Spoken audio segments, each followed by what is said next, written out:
Votre sœur, la sœur Déborah, la servante du Seigneur. Je viens encore, bien aimé dans le Seigneur, me présenter au-devant de vous, devant vous, pour vous libérer les messages du Seigneur. Voilà, ces derniers temps, j'ai beaucoup chanté parce que comme vous le savez, comme vous avez pu le comprendre, j'ai aussi reçu le ministère de l'adoration, de la louange. Donc, j'ai été inspirée de beaucoup de cantiques, en ce moment. Donc, c'est pour ça que j'avais un peu arrêté avec l'exhortation, la prédication. Mais me revoici bien aimé devant vous afin de libérer les messages que nous recevons de la part de l'Éternel. Soyez bénis, bien aimés dans le Seigneur, que la parole de Dieu aujourd'hui, que la parole de Dieu qui va sortir de ma bouche puisse affecter vos vies, puisse vous venir, puisse impacter tous les domaines de votre vie. Amen, voilà. Donc aujourd'hui, on va parler de plusieurs choses parce que c'est plusieurs messages que j'ai reçus en même temps.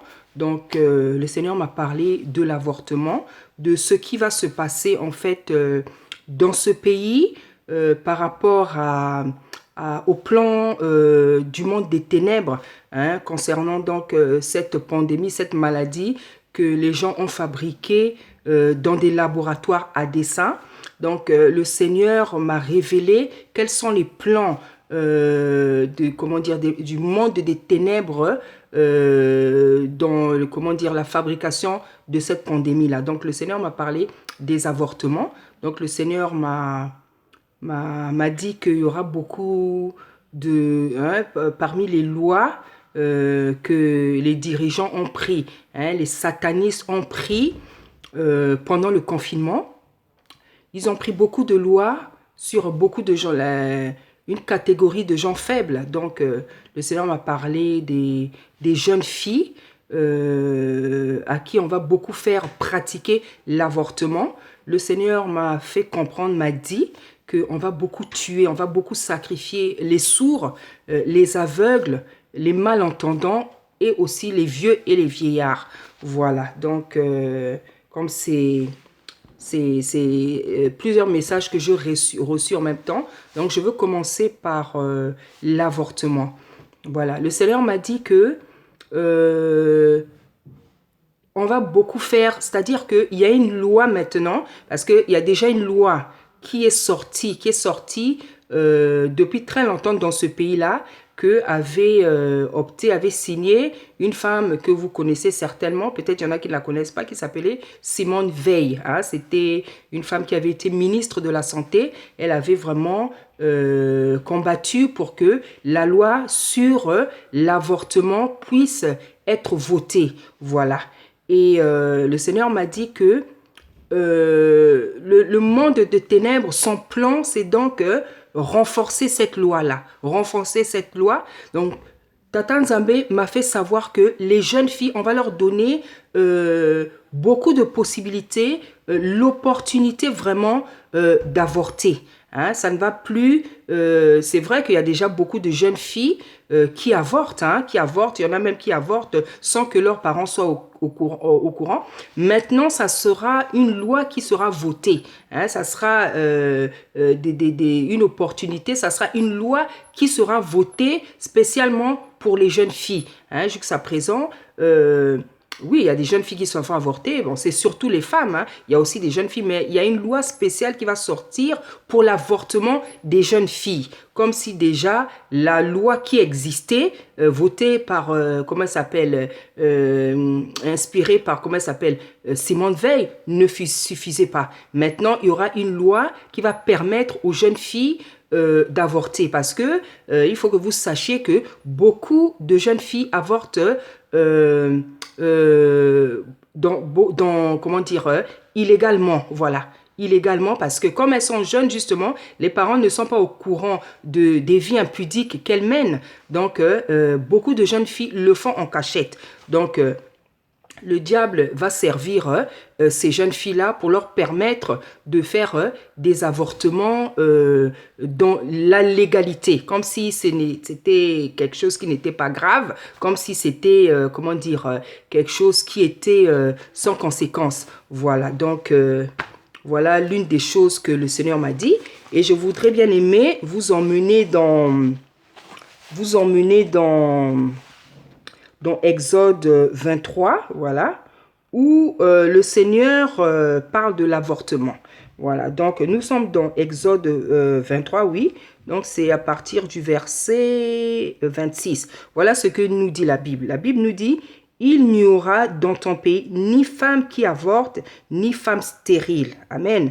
Il n'y aura dans ton pays ni femme qui avorte, ni femme stérile. Donc l'avortement, la stérilité, ce sont des choses qui ne viennent pas de Dieu. Hein, le Seigneur nous dit dans Genèse, le Seigneur recommande à l'homme, lorsqu'il avait créé Adam et Ève, le Seigneur leur a recommandé de remplir la terre, de multiplier, de remplir la terre et de multiplier, c'est-à-dire de faire beaucoup d'enfants.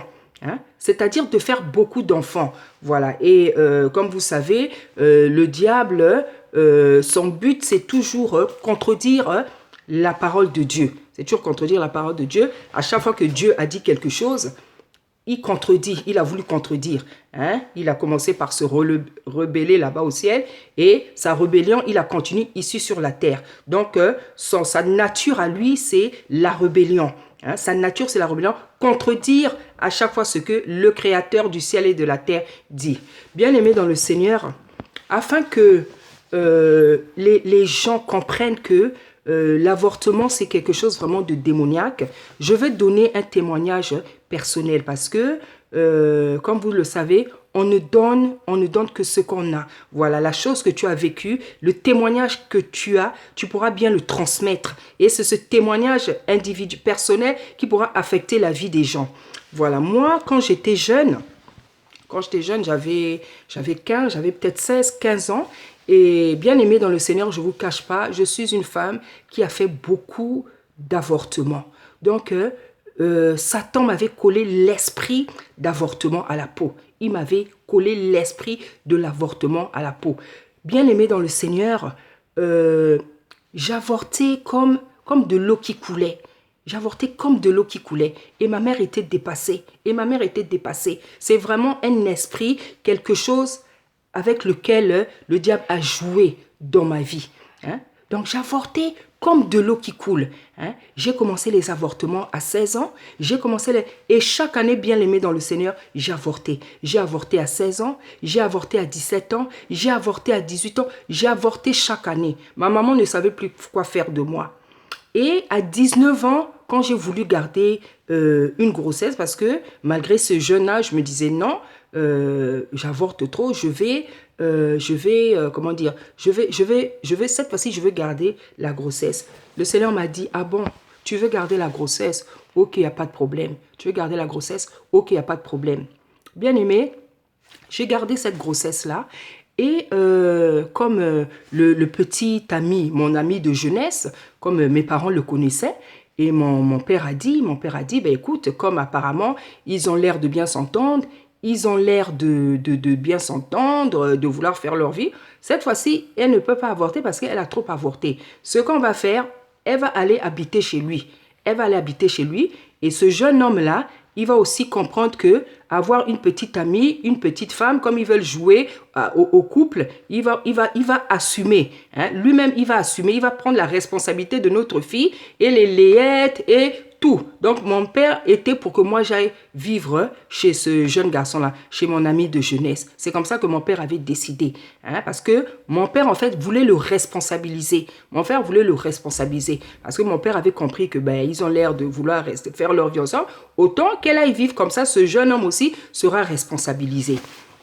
Donc, ma maman n'était pas d'accord. Et en fait, mon père m'a emmené chez la famille de mon ami de jeunesse. Donc, je suis restée là-bas. Et bien, on commençait à vivre, voilà, comme un petit couple. Hein. On commençait à vivre comme un petit couple. Les parents se connaissaient. Moi, j'étais connue là-bas. Donc, on me prenait vraiment comme sa future femme. Et on est resté comme ça. Donc, c'était comme un petit couple, quoi. Et en fait, quand j'ai atteint le terme de 5 mois, j'ai commencé à avoir des douleurs. Hein. Et comme c'était la première fois que je tombe enceinte, j'ai commencé à avoir des douleurs, donc je ne savais pas qu'est-ce que c'était. Donc du matin jusqu'au soir, vraiment, j'avais très très mal. J'avais très mal, une douleur vraiment insupportable. Et finalement, on m'a emmené on m'emmenait à l'hôpital. Donc, comme ça faisait la première fois que je tombais enceinte, du coup, je ne connaissais rien. Je ne connaissais rien sur la grossesse, sur l'évolution de la grossesse, comment ça se passe. Étant donné que je ne vivais plus aussi chez ma maman, parce que mes parents, ils sont divorcés, je ne vivais pas. Donc, voilà, donc j'avais personne pour me donner des conseils, pour m'apprendre des choses. Voilà, donc on m'a emmené à l'hôpital. Et donc, en fait, quand je suis arrivée à l'hôpital, j'avais tellement mal. En fait, la poche des os, elle s'est rompue quand je suis arrivée à l'hôpital. Donc, tout ça, je ne savais même pas qu'est-ce que c'était. J'avais 19 ans. Tout ça, je savais donc quand je suis arrivée aux urgences, la poche des os s'est rompue. Et la personne qui nous a reçu a dit, dis donc, voilà, il a dit, écoute, l'enfant va sortir. J'ai dit, ah, mais comment ça, l'enfant va sortir? Donc, bien aimé, c'est un témoignage terrible, hein, c'est un témoignage, mais c'est pour édifier le peuple de Dieu, pour que certaines personnes, les jeunes enfants, les jeunes filles, les jeunes garçons, comprennent que quand nous vivons sans la parole de Dieu, on fait du n'importe quoi dans nos vies. Hein, même au risque de perdre sa vie. Parce que tellement j'étais animée par cet esprit-là, j'ai failli perdre la vie. J'ai failli perdre la vie. Tellement j'étais animée par, possédée plutôt par l'esprit d'avortement, que j'ai failli perdre la vie. Parce qu'en Afrique, vous savez comment ça se passe. Hein, c'est sans anesthésie, c'est je sais pas quoi, c'est dans des conditions terribles. Donc, une fois, j'ai failli perdre la vie. Voilà, donc je suis arrivée, donc on m'a emmenée en salle d'accouchement et on attendait naturellement que l'enfant sorte parce que c'était une fausse couche qui se déclenchait. Voilà, donc je ne connaissais pas ces douleurs, donc je hurlais, je criais, j'avais mal, je souffrais. Et ce qui était terrible, c'est que, vous savez, quand un enfant commence à sortir, hein, quand un enfant sort, la tête se présente par le bas. Et ben, ce qui était terrible dans cette histoire, c'est que l'enfant n'était pas, l'enfant est resté de manière,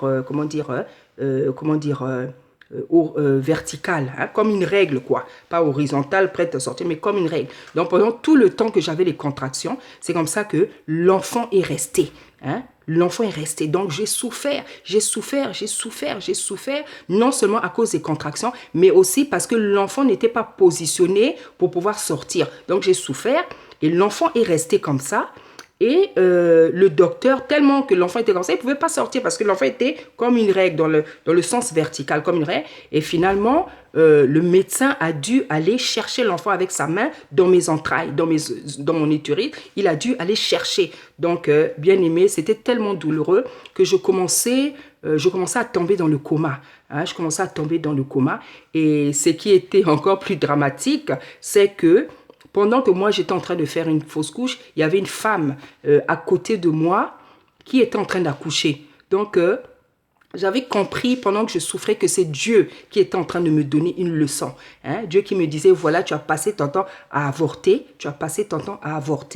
et voilà ce qui t'arrive aujourd'hui. Donc, pendant que moi je souffrais, pendant que je perdais un enfant, il y a une femme qui était en train d'accoucher.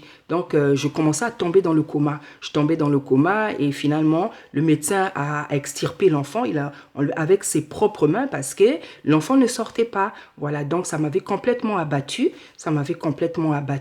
Donc, voilà, je suis restée évanouie pendant un moment. Et après, quand je me suis réveillée, retrouvée dans une chambre de repos. Donc, c'est ma mère qui veut me dire, voilà, il s'est passé ci, voilà, il s'est passé ça, voilà, il s'est passé ça et pas ça. Et l'enfant était mort, voilà, parce que je pense que la position dans laquelle l'enfant se trouvait, elle ne pouvait pas rester en vie.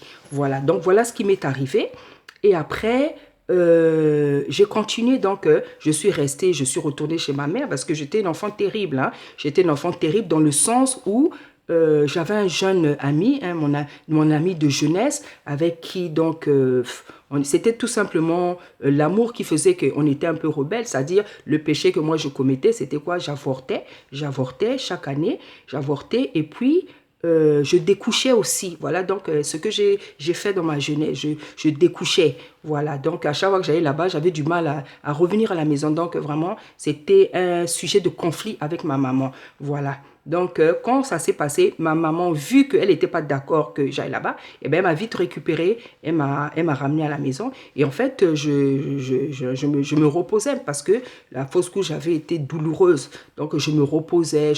Donc, j'ai fait un moment sans voir mon ami de jeunesse.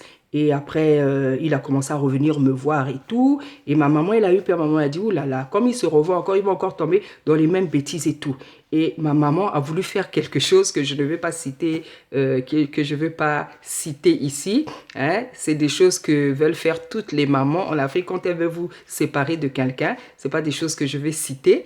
Donc voilà. Et en fait, je crois que j'avais déjà l'Esprit de Dieu, j'ai senti que ce qui allait être fait là, c'était pas quelque chose que Dieu pouvait permettre. Donc j'ai fui, je suis allée chez mon papa, j'ai dit cette chose